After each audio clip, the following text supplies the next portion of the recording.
اهدنا الصراط المستقيم صراط الذين أنعمت عليهم غير المغضوب عليهم ولا الضالين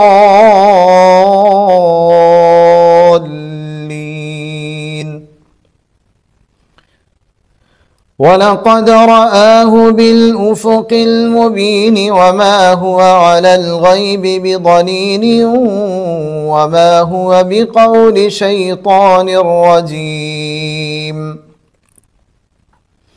فأين تذهبون إن هو إلا ذكر للعالمين لمن شاء منكم أن يستقيم وما تشاءون إلا أن يشاء